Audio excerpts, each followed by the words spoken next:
السلام علیکم دوستو، میرے چینل ZNS اسٹوڈیو میں آپ کو خوش آمدید۔ دوستو آج ہم آپ کو ایک ایسی کہانی سنانے چاہ رہے ہیں جو نہ صرف آپ کے دل کو چھو لے گی بلکہ آپ کو ایک ایسا سنجیدہ سبق دے جائے گی کہ آپ رہتی دنیا تک یاد رکھیں گے۔ یہ کہانی ہے ایک یتیم بچہ اور سوتیلی ماں کی۔ تو آئیے کہانی شروع کرتے ہیں۔ ایک عورت آپریشن تھیٹر میں بچہ جننے کے بعد فوت ہو گئی۔ اس طرح وہ ایک خوبصورت بچے کو اس ظالم دنیا کے حوالے کر گئی۔ اس کا شوہر اپنی بیوی کے بچھڑنے سے بہت غمگین تھا، مگر اپنی مصروفیات کے سبب بچے کے باپ نے بیٹے کو اپنی سالی یعنی بچے کی خالہ کے حوالے کر دیا۔ 7 ماہ بعد اس آدمی نے دوسری شادی کر لی اور اس نئی بیوی سے اس کے ایک بیٹا اور ایک بیٹی پیدا ہوئے۔ 3 سال گزرنے کے بعد اس آدمی نے اپنے بیٹے کو اس کے خالہ کے گھر سے واپس لے آیا تاکہ بچہ اپنے باپ کے ساتھ رہے۔ اس کی دوسری بیوی اپنے بچوں کا خیال رکھتی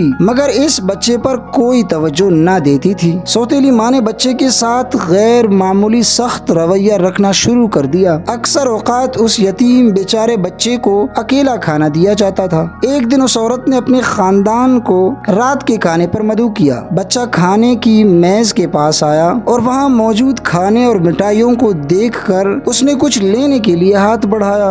عورت نے معصوم بچے کو سخت ڈانٹا اور پھر اسے چاولوں کی پلیٹ دی اور بالکنی میں بٹھا دیا۔ اس ظالم عورت نے معصوم بچے کو بے دردی سے ڈانٹتے ہوئے کہا، یہاں بیٹھو جب تک مہمان چلے نہ جائیں اور خبردار اگر اپنی جگہ سے ہلا تو۔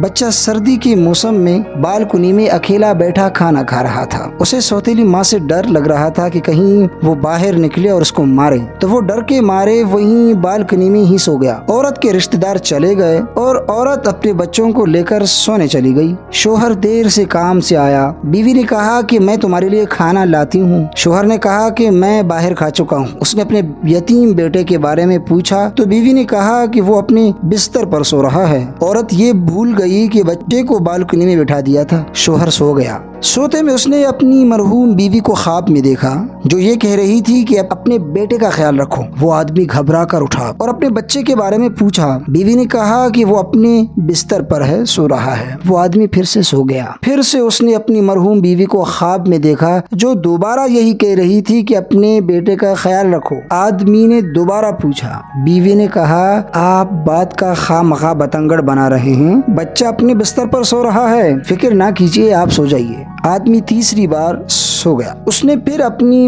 مرحوم بیوی کو دیکھا جو یہ کہہ رہی تھی کہ اب تمہارا بیٹا میرے پاس آ گیا ہے۔ آدمی گھبرا کر اٹھا اور بستر پر بچے کو دیکھا تو بچہ وہاں نہیں ملا۔ پھر اس نے گھر کے ہر کونے میں اپنے بیٹے کو تلاش کیا مگر بچہ نہیں ملا۔ اس نے بالکنی کا دروازہ کھولا تو کیا دیکھا کہ بچہ سردی سے کانپ رہا ہے۔ اس نے اپنے جسم کو لپیٹ رکھا تھا اور بچہ شدید گھبرا رہا تھا۔ بچہ زرد چہرے کے ساتھ بے حرکت تھا۔ باپ نے اس کو ہلایا تو معلوم ہوا کہ بچہ انتقال کر چکا ہے۔ اس کے ہاتھ میں چاولوں کی ایک پلیٹ تھی، کچھ کھا چکا تھا اور کچھ چھوڑ دیا تھا۔ وہ یتیم بچہ اس ظالم دنیا کو چھوڑ کر اپنی رحم دل ماں کے ساتھ جا ملا تھا۔ دوستو خدا کے واسطے اپنے بچوں اور دوسروں کے بچوں کے ساتھ رحم دلی سے پیش آئیں اور اپنے بچوں کو کسی اور کے رحم و کرم پر ہرگز مت چھوڑیے کیونکہ بچے آپ کے ہیں، کسی اور کے نہیں۔ دوستو اگر یہ کہانی آپ کو پسند آئے تو برائے کرم ہمارے چینل ZNS اسٹوڈیو کو سبسکرائب کیجیے اور ہماری حوصلہ افزائی۔ اگلی ویڈیو تک اللہ حافظ۔